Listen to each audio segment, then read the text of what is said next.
Anonymous confessions from people. I've been married for 14 years and I've never seen my wife fully unclothed. It sounds ridiculous, even to me, but it's true. She's extremely shy about her body. I think she's beautiful, but she won't let me see her without clothes. Any attempt at intimacy only happens in complete darkness, and even then, I can't look her in the eyes. Out of all these years, maybe 1 or 2 times felt remotely normal. The rest was just awkward friction. We don't use any slippery upgrades because she finds it gross. Only she can start things, never me. My feelings don't really count. And when it does happen, maybe once every 2 months, it feels more like a chore to cross off than something meaningful. Even on our honeymoon, nothing happened. She just wasn't in the mood. I should have annulled the marriage right then. Now I finally understand why some people cheat. Everyone thinks we have a wonderful life together, but behind closed doors, it's just silent suffering. I feel like I don't even have a voice in this relationship, just supposed to be grateful that I'm married. What a joke. Our marriage was more like a friendship than a happy family. We dated for 2 to 3 years, but honestly, it was more like being friends with bonus DLC than a real relationship. We both kept saying we loved each other, but deep down, it wasn't that. We finally got married when I was 24. No kids together. When I was 21, I thought he was mature and dependable. He hid the truth well. In reality, he only acted responsible when I was about to leave. He knew exactly how to guilt trip me into staying. He's not evil, not abusive, but he's an emotional manipulator. That's what kept me hooked for so long. I know some people will assume I'm attacking men who date younger women. I'm not. I'm talking about my specific situation. Please don't take it as some broad statement. The truth is, I spent years convincing myself this marriage was a choice, but now I see it was never fully mine. It was him, his family, their pressure, and his little tricks to keep me tethered.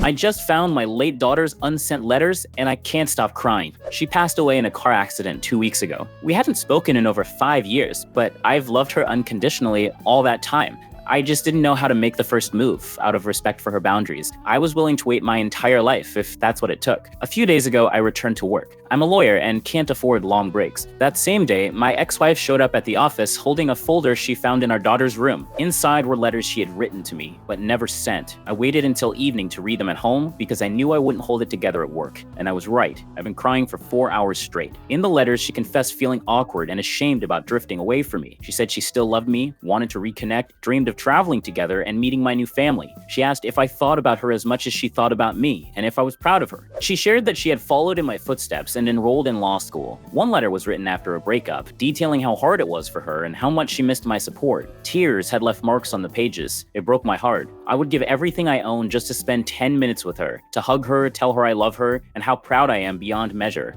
I'm 20 years old, the oldest of 4 kids. This morning, I took my youngest sister, 10, to school and made sure my middle sister, 14, caught her bus. When I got home, I was about to shower when there was a loud knock at the door. It was the police. They asked if my 18-year-old brother was home. I said yes. They burst in and went straight to his room to arrest him. Mom rushed home from work, and Dad came over from his apartment. During the arrest, the police searched the house and found several pairs of women's underwear and toys in his room, as well as at least 5 wallets. Some belonged to me and my sisters, but most were not ours. It's 5 p.m. I'm home with my sisters while my parents are still at the station. I'm in shock. I had to watch him get handcuffed and process the disgusting things found in his room. I feel anger, pain, and shame. We live in a small village and rumors will spread instantly. I never thought I would say this, but I hate him. He violated boundaries, broke into homes, stole these items. It's disgusting. He used to be a good boy, fun, caring, loved his sisters. Now I can't look at him the same way. Update 1. This morning we learned he will only face charges for 1 of 3 theft incidents. 1 case is completely dismissed. At that time, we were on vacation. He has an alibi for the second, supported by Dad's home security footage. However, items from all 3 homes were found in his possession, suggesting he wasn't alone. Everything seems premeditated. The hearing is ongoing, deciding whether he will remain in custody. I'm home with my sisters while my parents are in court. Update 2. He admitted guilt for 1 incident, denied the other 2 following his lawyer's advice. The prosecution presented limited evidence, and Mom keeps pointing out inconsistencies. For example, a ladder was found by a house, but the break-in happened through a back entrance. In his room, they found cash, a key with a handwritten note, and a friend's wallet. The house he confessed to robbing belongs to his best friend, and the break-in happened during a weekend when everyone was on vacation. Lawyers believe his friend might have paid him to commit the theft, perhaps for insurance payout or revenge. The friend is now in custody and under investigation. CCTV shows my brother searching the garden briefly before entering the house. Nothing fully adds up.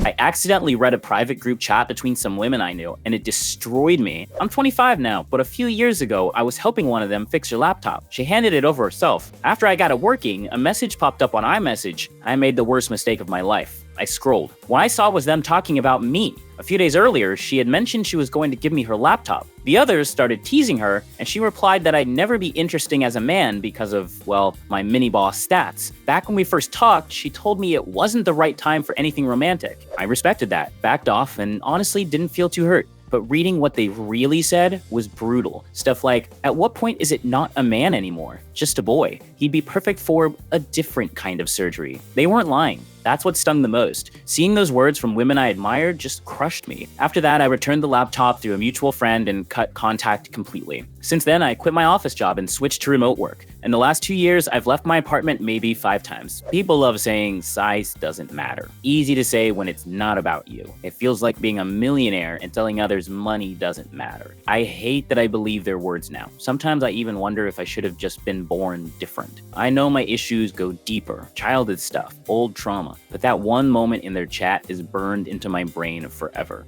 My fiance thinks I'm saving up for our wedding. In reality, I'm saving up to leave. I'm 29, we've been together for 6 years. Everyone sees us as the perfect couple. Cute pictures online, shared friend groups, inside jokes. We even have a wedding plan for next spring. But inside, I feel like I'm slowly fading away. She's not abusive, not cruel, but in this relationship, I don't feel like a partner. I feel like a background prop in a story she wrote for herself. We talk, but there's no real connection. We laugh, but it feels scripted. The spicy times, rare, mechanical, and honestly depressing. I've brought this up before, and every time I get told I'm just stressed or overthinking things. About a year ago, I secretly opened another bank account. At first, I only put away small amounts, then more. She thinks it's part of the wedding fund, but it's not. It's my get out plan. I don't know when I'll actually do it. Maybe a month from now, maybe the day before the wedding, but I can't keep living this lie. I just hope one day she forgives me for leaving, and maybe I'll forgive myself too. I married a man 12 years older than me, and I regret it deeply. Please don't judge too harshly. I'm 27 now, he's 39. We met when I was 21 and he was 33, freshly divorced. I was always drawn to older men, but I didn't realize how much that age gap would hit me later. Looking back, there were so many red flags I ignored because I was wearing rose-colored glasses. He was charming, charismatic, fun in bed, and he cared for me in ways no one else had before. I was going through a chaotic time in my early 20s, so his maturity and stability felt magnetic. But the reality was different. He has 2 kids, 10 and 16. Technically, I'm closer in age to his son than to him. People assume I was with him for money, but no, he was broke most of the time, only just recently landing a stable job with a salary and benefits. And here's the part that makes me cringe to admit, I basically married an overgrown teenager. When we met, most of his friends were in their early 20s. He even messed around with a 19-year-old girl who later claimed he got her drunk and took advantage. He swore it was consensual, but honestly, what is a 30-something man doing partying with teenagers? I didn't see how off it all was until I hit 25 and finally developed more of an adult perspective. That's when it hit me. He's not a terrible person, but he's emotionally dependent on me to an exhausting degree. He smothers me with constant attention, like a kid demanding care. His mom still babies him. I feel like I never fully chose this marriage. It was heavily influenced by his deeply religious family pushing us to not live in sin. Now it feels like he's draining the life out of me. I wasted a big chunk of my youth on someone who never really grew up. It's not even about thinking the grass is greener somewhere else. It's just that anywhere else, at least, I'd be able to breathe.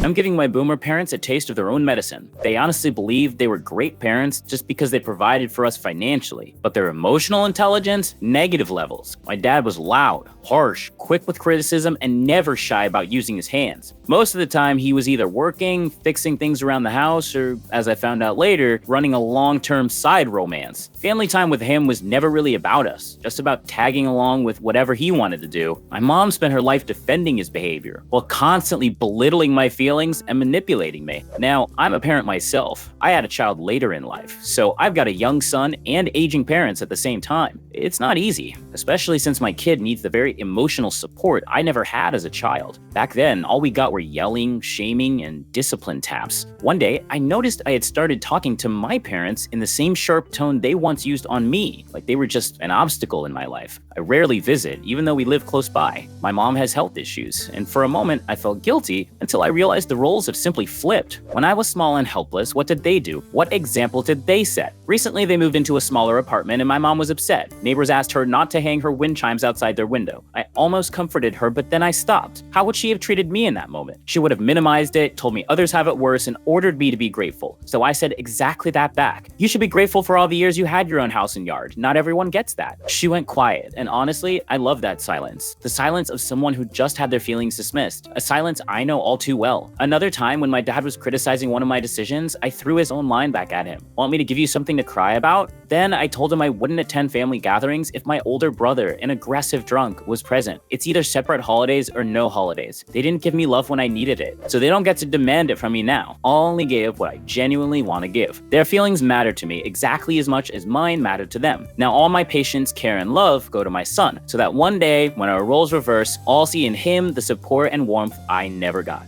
I wrecked my body chasing legendary gamer level upgrades. For almost 10 years, I was obsessed with this idea of achieving hyper output mode. Yeah, like those cursed internet memes where people brag about filling literal cups. So I went full alchemist on myself. Dozens of supplements, zinc, random roots, mystery powders from sketchy forums, morning and night, no breaks, plus hours of edge training because some dude online claimed it would expand my storage capacity. At first it kinda worked, then it went way too far. My body started releasing stuff on its own. No excitement, no control. It just leaked because there was nowhere else for it to go. Super not epic. Then the pain started, pressure in my lower stomach, burning whenever I sat too long. What should have felt like release turned into something like passing a rock through a straw. I went to a doctor. Boom. Diagnosis: inflamed system, pelvic muscle tension, chronic issues. In short, I broke myself. The dark irony? It technically worked. Now I can actually hit the mythical numbers those forums promised, but there's no joy in it. Just constant inflammation, random burning, and background pain reminding me I'd turned my own health bar into a cursed side quest. I have a small amount of savings that no one knows about. Like usual, I bought a lottery ticket, hoping for even a modest win of 50 pounds to make it through the month. I've been drowning in debt, stressed out, and it's been awful. One day, I scratched my ticket and my heart sank. At first, it felt unreal. Then I realized I had won 250,000 pounds in a lottery with the top prize of 500,000 pounds. My whole body went weak and I nearly cried from the overwhelming emotion. I haven't told a single soul, not my family, friends, or coworkers. I'm still working my regular job, but now without financial pressure. No more debts, no late payments. Everything is under control. Sometimes I subtly spoil my mom, who has always been there for me since birth. I love her more than anything, and she deserves it. I thought the money would vanish quickly, but I've managed to keep it, living a relatively normal life, just stress-free. I feel calm and happy for the first time. Occasionally, there's a tiny pang of guilt for keeping it secret. Maybe one day, if someone close asks for financial help, I'll reveal it. For now, I just enjoy living peacefully and happily.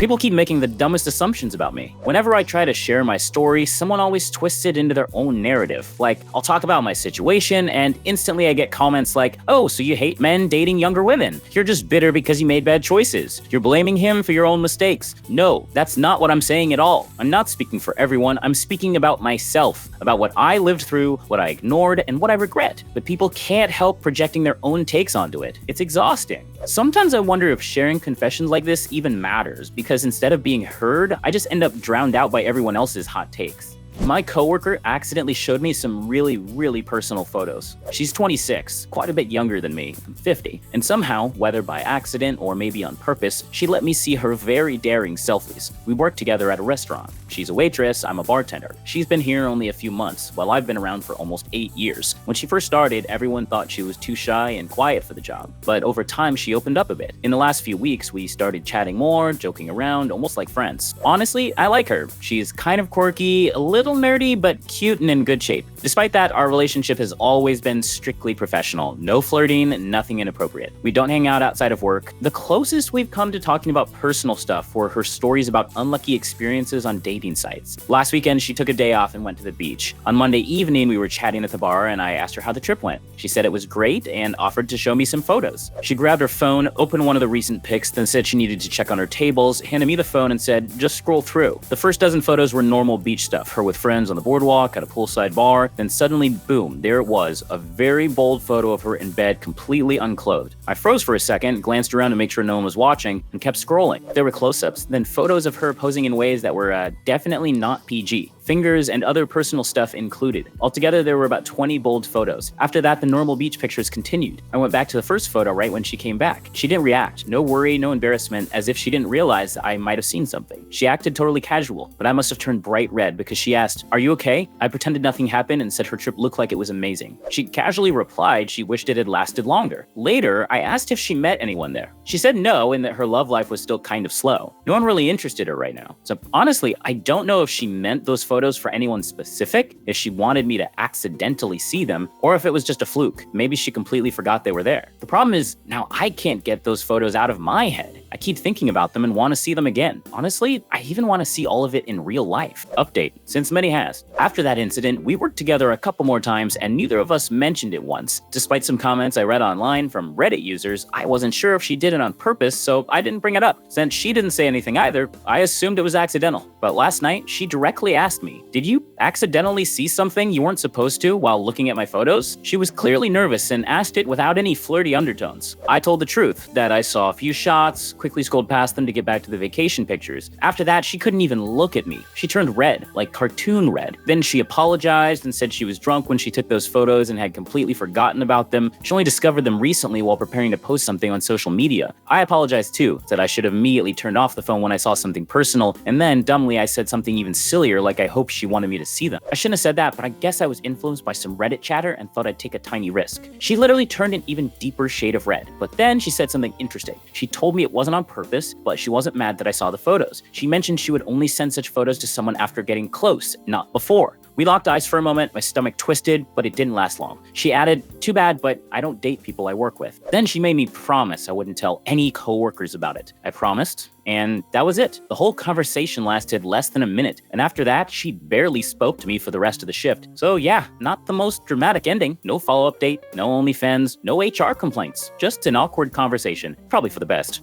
Big thanks for reading. Share your own stories in the comments, and don't forget to check out our other posts. See ya!